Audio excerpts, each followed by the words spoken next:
신흥국 공급망이 회복됐다, 백신 보급률 올라왔다, 그럼에도 불구하고 테이퍼링을 안 하네가 되면은 전 좀 많은 고민을 하게 될 것 같아요. 그러면은 시장의 참여자들이 대표님처럼 연준이 좀 이상하네? 뭔가 다른 꿍꿍이가 있네? 이렇게 의심의 눈초리로 불안하게 쳐다보기 시작하겠네요. 아니요, 좋아하겠죠. 에?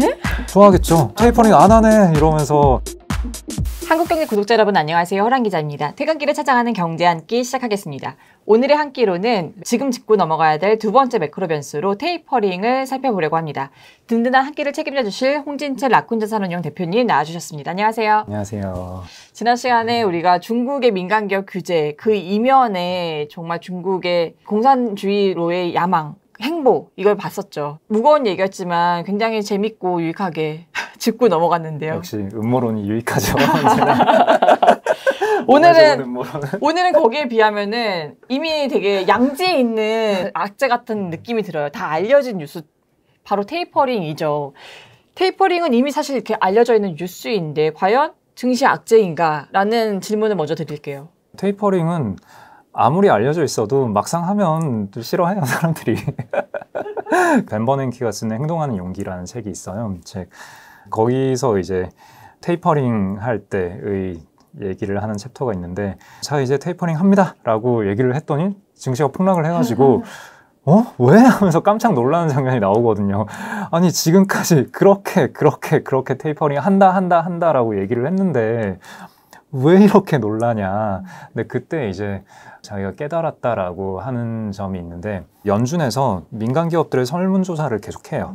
하는데 설문조사에 응답을 하는 대상들이 각 증권사의 경제학 박사학위를 가진 연구원들이었다. 그러니까 그냥 우리는 거울 보고 대화를 한 거였다. 똑같은 사람들끼리. 네, 똑같은 사람들끼리 자, 우린 이 정도 커뮤니케이션 했어? 알겠어? 뭐 알겠습니다 라고 한 거죠. 실제 플레이어들이 아니었다라는 거죠. 실제 트레이딩을 하는 사람들은 야성의 심리를 갖고 있는 그 사람들이 아니었던 야성의 거네요. 심리를 가지고 있는 이 사람들은 그냥 무한히 이 유동성을 공급하는 게 지속이 될 거를 기대하고 있었나 보다 라는 걸 깨달았다라고 그 챕터에 나오거든요. 그래서 이번에는 제롬 파월 의장부터 해서 커뮤니케이션을 열심히 하고 있잖아요. 버냉키도 엄청 열심히 했어요. 버냉키가, 그러니까 그린스펀은 되게 모호하게 얘기를 했거든요. 그러니까 무슨 시장의 마에스트로 이런 호칭을 얻었는데, 물론 그린스펀도 아주 대단한 사람이긴 해요. 그린스펀 때까지는 연준이 약간 개인화돼 있었어요. 그래서 의장의 한마디에 그 속뜻을 파악하고 어쩌고저쩌고 이런 관행들이 있었거든요. 근데 버냉키가 딱 들어와서는 야, 우리 회의록도 더 빡세게 쓰고 회의록도 많이 공개하고 좀 그렇게 해야 된다라고 해서 그 연준을 투명화하고 탈개인화하는데 되게 역점을 뒀어요. 그렇게 하고 하면서 커뮤니케이션을 엄청 열심히 했는데도 그런 일이 있었다. 그리고 옐런 때도 마찬가지였어요. 금리를 이제 버냉키 때 이미 올리고 넘어갔으니까 계속 올리는 거에 문제는 없었는데, 그래서 첫 해 이제 한 번밖에 금리 인상을 못했고, 물론 옐런이 보수적이었던 면도 있기는 한데, 아니 어차피 할 거니까 에이 이런 거 해봤자 상관없어라고 가격이 반응을 안 하면은 실제로 테이퍼링을 하더라도 별 충격이 없을 수 있는데 계속 기대를 하고 있잖아요. 그렇죠. 네. 무한히 부양정책 해주기를 시장은 기대하고 있죠. 네. 어떤 분이 그렇게 비유를 하던데, 놀이터에 애기들을 풀어놨을 때 애기들 계속 놀고 싶어 하잖아요. 그래서 내가 한 5시쯤 집에 가야 돼 라고 생각을 하면은 3시부터 가야 돼. 얼마나 더 놀 거야? 자, 5분만 더 놀아. 가야 돼. 그래서 2시간 내내 얘기를 해야 5시에 겨우 갈 수 있다고. 근데도 막상 가려고 하면 또 막 울잖아요. 그래서 5분 더 놀고 가잖아요. 네. 그런 거다. 그런데 사실은 이 경기라는 실물을 봤을 때요, 경기 회복세가 되니까 테이퍼링을 들어가는 거잖아요. 이렇게 보면은 좋은 뉴스 아니야? 라고 생각할 수도 있어요. 우리가 많이들 착각하는 게 있는데, 연준이 뭐 하는 기관이냐. 물가 안정하는 기관. 요즘에는 고용 안정도 추구하죠. 네, 그 연준의 이중책무라고 하죠. 예, 정확하십니다. 네, 물가 안정과 고용 안정, 이 두 가지를 책임을 지고 있는데, 이거랑 경기 부양, 연준이 경기 부양에 대한 책무를 지고 있나요? 아니죠. 그건 재무부가 해야지. 정부가 할 일이죠. 정치인들이 할 일이죠. 대단하신데요? 아, 역시 장난 아니다. 네? 이거 헷갈리시는 분들 되게 많은데? 경제학에 벌써 4개월 하다 보니까 우리 구독자님들도 다 아시죠? 제가 네. 좋습니다. 네. 연준은 시스템 리스크가 터졌을 때, 그러니까 우리 금융 시스템이 붕괴가 될 위험을 조기에 파악하고 예방을 하고 시스템이 무너져 가는 게 관측이 될 때 최선을 다해서 이걸 막아내고, 그러니까 정상화시키는 게 목적인 거지. 그 이후에는 이제 과열되려고 할 때는 좀 김 빼주는. 그래서 그 윌리엄 맥세스니 마틴이라는 의장이 그런 얘기를 했잖아요. 그 연준의 역할은 파티가 한창 무르익을 때 펀치볼 빼는 거라고. 술이랑 먹을 거리 이제 빼가지고 빨리 집에 가세요. 네, 빨리 집에 가세요 하고 그렇게 하면서 욕먹는 역할이 연준이 하는 역할이다. 라는 거고요. 네, 그래서 테이퍼링을 해야 될 시점이 됐을 때 테이퍼링을 하는 건 저는 굉장히 건강하고 연준이 할 일을 다 하고 있는 거다라고 생각을 하고요. 과거에 그 유동성을 축소한 기간이 2번이 있었는데 2006년의 금리 인상 시기, 그린스펀 말기, 버냉키 초반 그때가 있었고, 그 다음에 버냉키 말기, 옐런 초반 그때가 있었는데, 버냉키 끝나고 옐런으로 넘어갈 때는 그때도 이제 금리 인상 한다고 해서 계속 뭐 논란은 많았지만 금리 인상 한다는 얘기를 뭐 2013년부터 했는데 이제 2년이나 더 지나서 한 거죠. 그렇게 기다리다가 했고, 막상 할 때는 또 하지마 왜 그래 막 이러다가도 어쨌거나 막상 하고 났는데 경기는 멀쩡해가지고 그냥 잘 굴러갔어요. 주가도 다 올랐고. 사실 그 이후에 파월 오고 2019년에 금리를 인하를 한 게 저는 좀 되게 기분이 별로였거든요. 네. 경기는 충분했는데. 네, 굳이 이렇게 할 이유가 없는데, 그래서 그때 좀 약간 이거는 연준의 독립성이 좀 훼손이 된 건가라는 의심을 좀 정치의 입김을 굴곡한 네, 상황이다. 네, 그렇지 않을까라고 생각을 했었고요. 그래서 2015년부터 18년까지의 1134 9번의 금리 인상은 그냥 무탈하게 넘어갔고, 근데 2006년의 금리 인상은 그때는 이제 금리 인상을 좀 하다가 계속 해도 될까? 약간 이거 불안한데? 하는 모습들이 계속 관측이 됐거든요. 근데 일단은 미국의 부동산 경기는 90년대부터 많이 올랐고 2000년대 초반에 이미 과열 양상이 있었다. 그러니까 되게 오랫동안 이미 많이 그냥 지속이 되고 있었다. 그리고 그거 자체가 과연 큰 문제였느냐 하면은 그걸 넘어서서 안전하지 않은데 안전하다고 착각을 일으키는 자산들. 그렇죠. 서브프라임 모기지 자체가 문제였던 거죠. 네, 그 파생 상품들이 문제였던 거고, 그러니까 그게 금리 인상되고 유동성 회수를 하다 보니까 한 군데서 툭툭툭 터지던 게 이제 전반적으로 펀드에도 영향을 미치고 이거 터지니까 저거 터지고, 그러니까 안전하지 않은데 안전하다는 착각을 주는 자산들이 안전자산에 편입이 돼 있고, 그 다음에 그렇게 편입이 된 안전자산을 기반으로 레버리지가 계속 쌓여 있을 때, 그때 뭐가 트리거가 됐던 간에 트리거가 되면은 와장창창 연쇄적으로 무너질 수 있는 거죠. 근데 사실 그거는 지나고 나야 알 수 있는 거거든요. 그래서 그런 게 있을 수가 있겠죠. 만약에 최근에 우리가 많이 봤던 이거는 무조건 돈 버는 거야 라는 재산들이 어떤 게 있었느냐 라고 하면은 뭐 부동산 그럴 수 있죠. 그리고 아니면은 어떤 대형 기술주, 뭐 이제는 뭐 과거의 가치평가 지표들 다 필요 없어 뭐 이런 얘기들 많이 했잖아요. 근데 이런 것들이 그러면 이게 안전자산에 얼마나 편입이 돼 있었냐, 얼마나 리스크를 주느냐를 약간 간접적으로 체크를 해보려면 얘네가 가격이 빠졌을 때 얼마나 타격을 입느냐, 그걸 봐야 되는데, 그런 거 있을 수 있잖아요. 뭐 아크 ETF 같은 거, 액티브 ETF 한참 유행을 했었는데, 만약에 그럴 수 있죠. 아크 ETF나 아니면은 그냥 인덱스 펀드 ETF, 그런 걸 가지고 파생 상품을 만들고, 파생 상품을 만들었을 때 뭐 안전자산이라고 다시 또 편입해주고, 네, 지준율 규제에서 뭐 빼준다. 옛날에 바젤2 협약에 그런 게 있었거든요. 그러니까 어떤 채권에 대해서 CDS를 걸면은 이거는 그 위험자산 아닌 걸로 해줄게. 그러면서 더 많이 레버리지를 내줄 수 있게 하는 뭐 그런 것들이 쫙 누적이 돼 있었어요. 그러니까 지금도 만약에 그런 자산들로 그런 레버리지가 쌓여 있었다면 문제가 될 텐데, 근데 일단은 빅테크라던가 뭐 아크 ETF라던가 뭐 이런 것들이 가격이 한 번씩은 흔들렸잖아요. 근데 뭐 일단은 무난하게 흘러갔고, 그러니까 과거의 교훈을 아직 그렇게 다 잊어버린 건 아닌 것 같다라는 생각이고, 근데 부동산은 아직은 가격이 흔들린 적이 없으니까 이게 가격이 흔들렸을 때 어떤 일이 생길 건가, 뭐 여기에 대해서는 뭐 아직은 모르겠어요. 네. 이 부동산 프로젝트 파이낸싱으로 돈 벌었다고 하는데, 물론 이게 주택 가격의 급등락과는 구조적으로 좀 차이가 있기는 하지만 전반적인 이런 부동산 경기에 찬물이 끼얹었을 때 PF에서 터질 수도 있고 여러 가지 문제들이 있을 수 있는 거죠.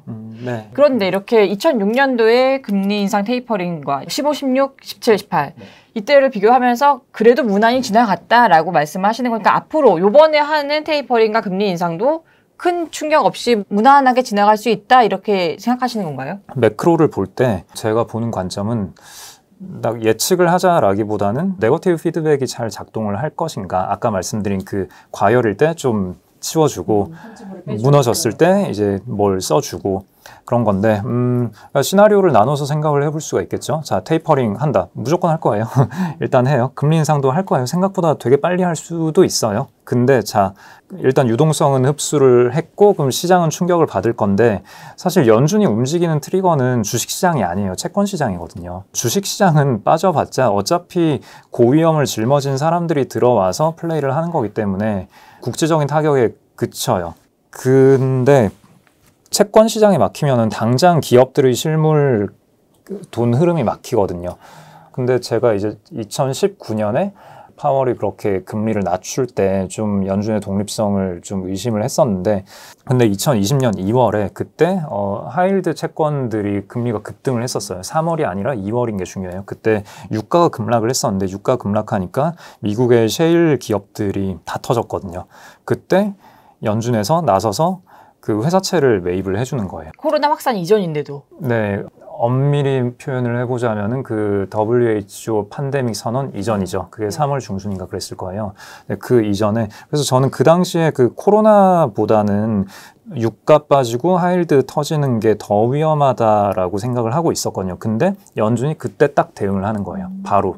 근데 거기서 대응을 했던 것들이 여러 기구들이 다 그 버냉키 때 만들어 놨던 거거든요. 뭐 탈프나 뭐 탈프라나 뭐 그런 여러 가지 제도들. 그때는 그 행동하는 용기 책 읽어보면 나오는데 법안 하나하나 뒤져가면서 야, 우리가 이런 거 할 수 있지 않을까?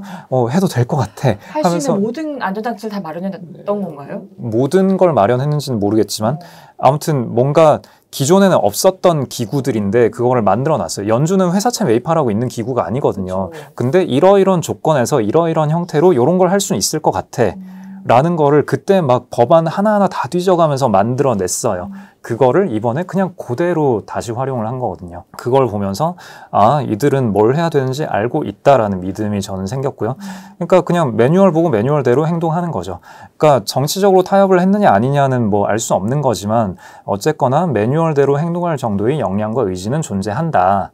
라는 믿음을 저는 가지고 있고 테이퍼링도 매뉴얼이 있어요. 그래서 매뉴얼대로 움직이면 되는 거예요. 그리고 현재 연준이 하고 있는 커뮤니케이션들을 보면은 매뉴얼대로 움직이고 있거든요. 네. 그래서 테이퍼링은 할 거고 해서 주가는 빠지지만 주가 빠지는 건 상관이 없고 자, 주가 빠진 이후에 어떤 경로건 간에 실물 경제로 전이가 된다. 그러면은 연준은 움직일 거예요. 매뉴얼 따라 하는 거니까. 그리고 실물 경제로 전이가 안 됐다. 뭐 그러면은 뭐가 걱정이에요. 그러면 말씀하신 대로 경제가 튼튼하고 유동성을 흡수해도 여전히 튼튼하네. 그럼 주가는 회복이 되겠죠.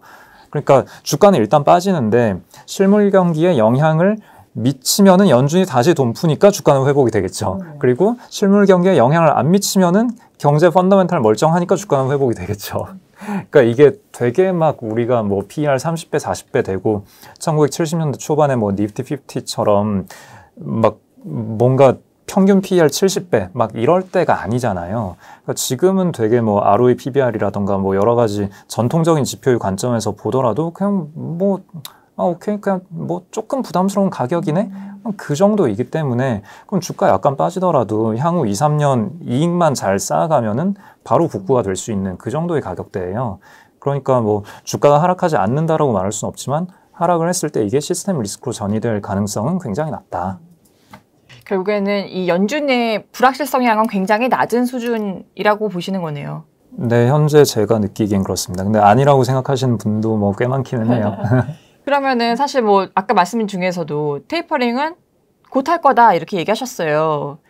그럼 당장이라도 하지 왜 안 하고 있는 걸까요? 아, 곧 할 거다라기보다는 하고 싶어서 안달이 나 있을 거다. 네, 일단은 물가는 타겟을 맞췄고 그리고 시간이 지나면 더 맞춰질 거고 그 다음에 실업률이 약간은 타겟을 못 맞추고 있는데 이것도 별로 중요하지 않아요. 지금 그냥 해도 되는 레벨에 와 있긴 하거든요.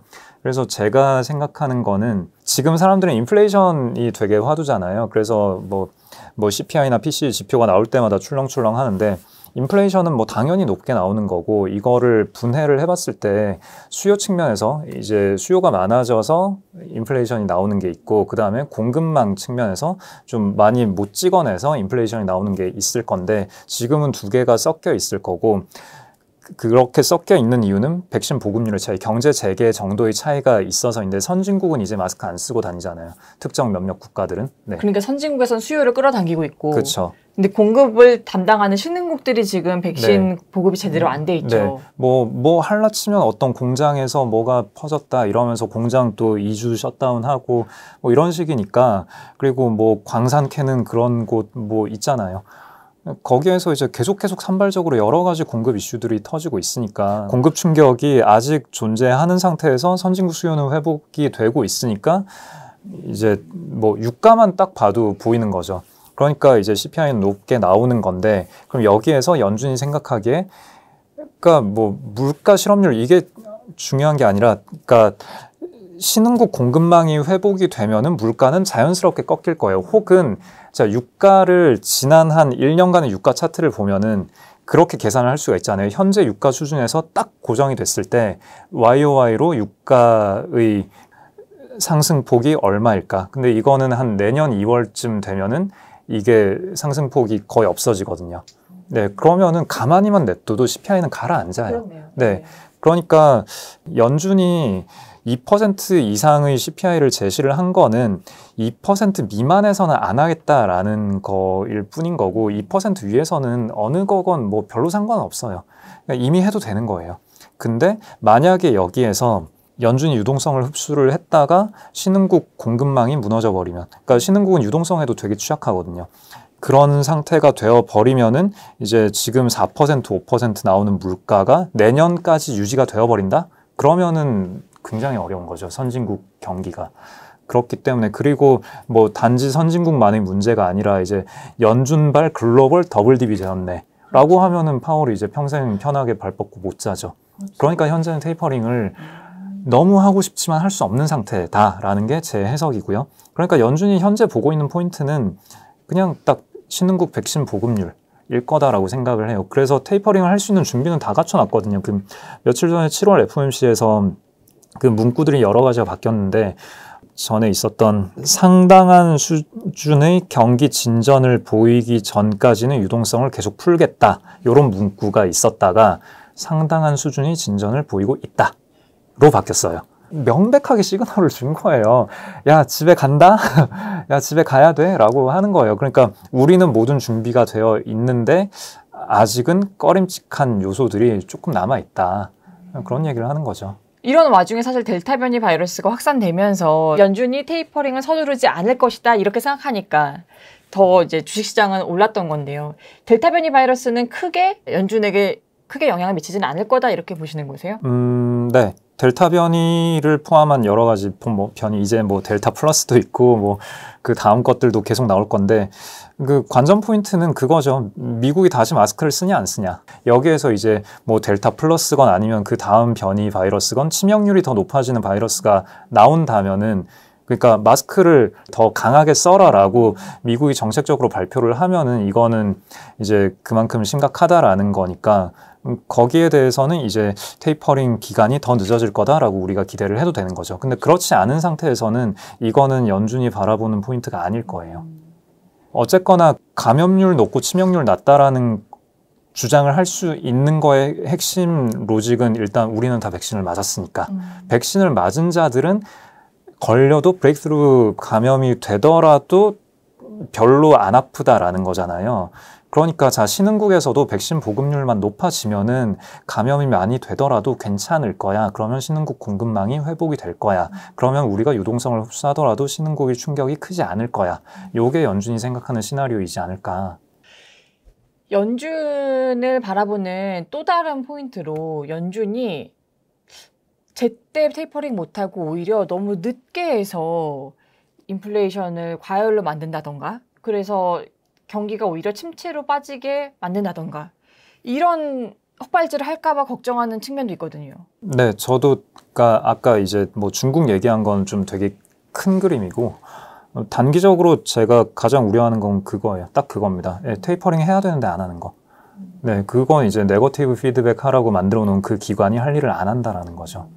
그럴 우려는 당연히 깔고 있는 거네요. 우려를 깔고 있죠. 그래서 근데 이제 지금 이미 그렇게 타협하고 있는 중이다라는 주장도 존재하는데 저는 이제 그건 아직은 아니다. 내가 보기에도 아직은 테이퍼링 할 때는 아니다. 지금은 아니다라는 거죠. 그 아까 말씀드린 신흥국 그쵸. 공급망이 아직 회복이 안 됐기 때문에 그래서 신흥국 공급망이 회복됐다. 백신 보급률 올라왔다.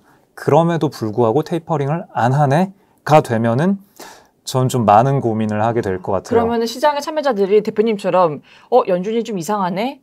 뭔가 다른 꿍꿍이가 있네? 이렇게 의심의 눈초리로 불안하게 쳐다보기 시작하겠네요. 아니요, 좋아하겠죠. 에? 좋아하겠죠. 테이퍼링 안 하네 이러면서 테이퍼링 안 하고 계속 돈 푸네 이러면서요? 네, 돈 푸네 하면서 주가는 더 올라가겠죠. 정말 이 시장 참여자들의 생각이란 것은 이 심리라는 것은 아니, 물론 아닐 수도 있지만 그러니까 기본적으로 제가 우려하는 포인트는 그건 거죠. 자, 테이퍼링을 해야 될 시점에서 안 한다. 안 하는데 시장은 그거를 되게 좋아한다. 근데 제가 보기에 이거는 굉장히 위험한 상황이다.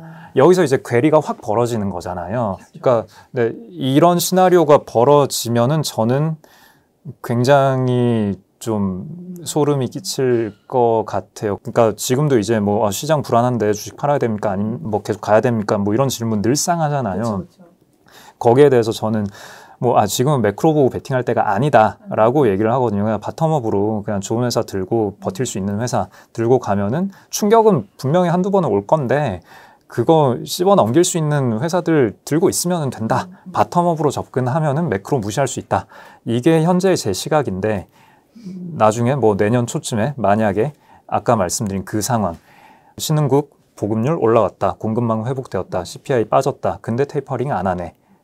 그리고 시장은 거기에 열광하네가 되었으면은 이제는 주식을 좀 던지고 도망가야 하지 않을까라는 고민을 해야 할 시기. 그러니까 이게 왜 중요하냐면은 그러니까 기본적으로 매크로가 주요 의사결정 변수가 되는 거는 지는 게임이에요. 네, 매크로 뭐 테이퍼링 언제 할 거야, 금리가 이렇게 될 거야, 이거를 가지고 주식을 샀다 팔았다 하는 거는 되게 패배할 확률이 아주 높은 게임인데. 그래서 저는 기본적으로 웬만한 경우에는 매크로는 그냥 관찰은 하되 그냥 내 의사결정의 주요 변수가 아니게 되는 건데 매크로가 의사결정의 주요 변수가 되어야 하는 상황들이 가끔 있고 그런 상황 자체가 저는 좀 싫어요. 네, 그냥 기업만 보고 가고 싶은데. 이런 와중에 1929년의 대공황 때는 혹시 이런 비슷한 매크로 상황이어서 그렇게 주식시장이 폭락했던 거였나요? 연준이 잘 작동하던 때가 있고 잘 작동하지 않던 때가 있어요. 잘 작동하던 때는 1950년, 60년대 앨런 그린스펀 때도 잘 작동했고 그 다음에 뭐 2008년 그리고 2020년 뭐 요럴 때는 연준이 잘 작동했던 시기고요. 연준이 잘 작동하지 않았던 시기가 대표적인 게 1928년 그리고 1973년 요럴 때 였거든요. 1928년에 무슨 일이 있었냐면 그 벤저민 스트롱이라고 뉴욕 연은 행장. 그러니까 그 당시에는 뭐 연준 의장 이런 제도는 없었고 그 뉴욕 연은 행장이 현재 연준 의장 정도의 역할을 하고 있었어요. 네, 벤저민 스트롱이라는 분이 이름 그대로 되게 강력한 분이었어요. 네, 스트롱하신 분이었고 이분이 그러니까 여러 정책들을 좀 잘 펼쳤는데 이분이 28년에 사망하시고 그때 주가도 되게 많이 올랐는데 그때 후임자들이 이 정도면 좀 과열 아니야? 과열을 막으려면 어떻게 해야 되지? 금리를 올려야 되는구나 이러면서 금리를 툭 올렸어요.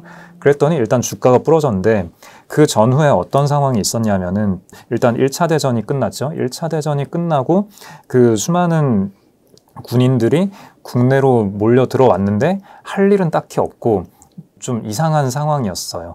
그런 와중에 유럽도 되게 힘든 상황이고 그리고 뭐 스페인 독감도 있었죠. 뭐 그런 상황에서 어쩌지 하다가 각 나라들이 약간 보호무역 정책을 펼치기 시작할 때였는데 그때 금리 올리고 주가 빠지고 한 다음에 뭐야 힘드네 이러면서 슈무트홀리 관세법이라고 되게 강력한 관세법이 나오고 그러니까 유럽에서도 그럼 우리도 너네랑 안 놀아라고 하면서 그때 되게 유럽과 미국 사이에 무역 전쟁이 시작이 됐었거든요. 그러니까 주가 하락 자체가 대공황을 일으킨 건 아니에요. 근데 구조적으로 좀 결함이 있었던 상태에서 연준의 뻘짓이 좀 트리거가 된 거죠.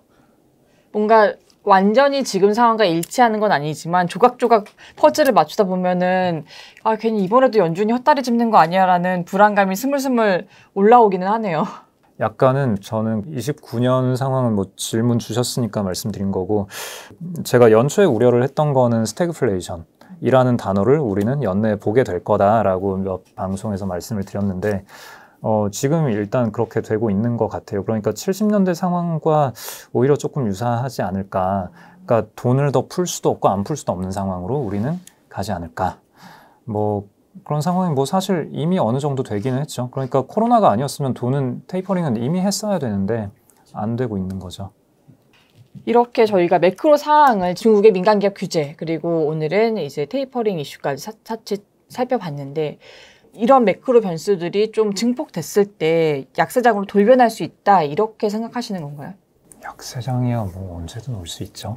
일단 우리가 그렇게 생각을 해봐야 돼요. 내가 어떤 게임을 하고자 하는가. 전체 장세가 강세장이고 그중에서 좋은 섹터 골라가지고 그 섹터에서 가장 좋은 거 골라 잡는 이런 매매를 내가 할 것인가. 이런 매매를 한다면은 약세장에서는 아예 시장을 거들떠도 안 봐야 되는 거죠. 시장에서 빠져나와 있어야 되는 거죠. 근데 바텀업, 일단 좋은 기업 쥐고 이 기업이 얼마나 잘하나 보면서 매크로에 여러 변수가 생겼을 때 이 기업이 알아서 하겠지 라는 식의 투자, 이게 바텀업인 거죠. 그래서 바텀업 투자를 하는 분들이 매크로를 보는 경우도 있고 안 보는 경우도 있고 하죠. 그리고 탑다운 투자를 하는 분들은 매크로만 볼 수도 있고 바텀을 볼 수도 있는 거고요. 근데 둘 중에서 성과는 이쪽에 계신 분들은 대체로 성과가 매우 안 좋고요.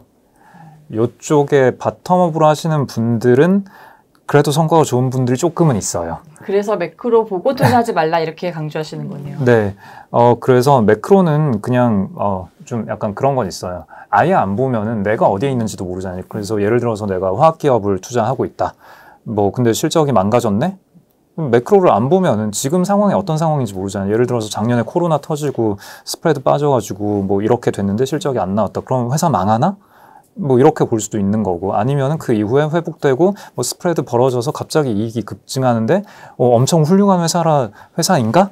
뭐 이런 잘못된 판단을 할 수가 있는 거잖아요. 그러니까 매크로를 보면서 이제 이 회사들이 현재 어떤 위치에 있는가, 그러니까 현재 내놓은 이 실적 중에서 또 뭐 엄밀하게는 아니지만 어쨌건 어느 정도의 감은 잡을 수가 있잖아요. 어느 정도는 그냥 업황에 묻어가는 거, 어느 정도는 이 회사가 잘해서 잘한 거, 이렇게 구분을 할 수 있으니까.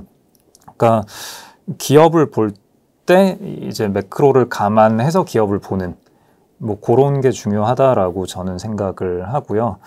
그래서 기본적으로 우리가 주식 투자를 한다라는 거는 그냥 그 회사의 지분을 보유한다라는 거는 그 회사 그냥 알아서 하시고 사업 열심히 하시다가 돈 남으면 저 조금 돌려주세요라는 거잖아요. 그러니까 사실 고양이한테 생선을 맡기는 거기 때문에 이 주식 투자로 돈을 번다라는 건 되게 희귀한 여러 가지 조건이 맞아 떨어져야 내가 돈을 벌 수 있는 그런 구조거든요. 애초에 구조가 그래요.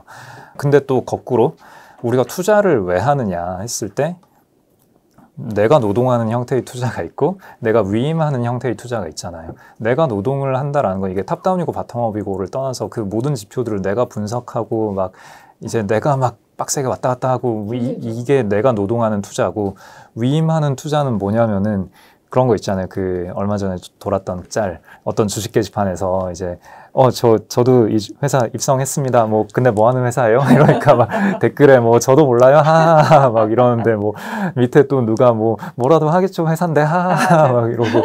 근데 이게 사실 되게 중요한 포인트거든요. 회사는 뭐라도 한단 말이에요. 매크로가 뭘 하건 간에 회사도 그 매크로를 보잖아요. 그 여러 업황에 맞춰가지고 어떻게든 살아남고 더 많은 돈을 벌기 위해서 뭔가 노력을 하잖아요. 알겠습니다. 나와주신 홍진채 라쿤자산운용 대표님 감사드립니다. 감사합니다. 네. 구독자님 든든한 한 끼 되셨나요? 저는 내일 퇴근길 맛있는 한 끼로 찾아오겠습니다. 감사합니다.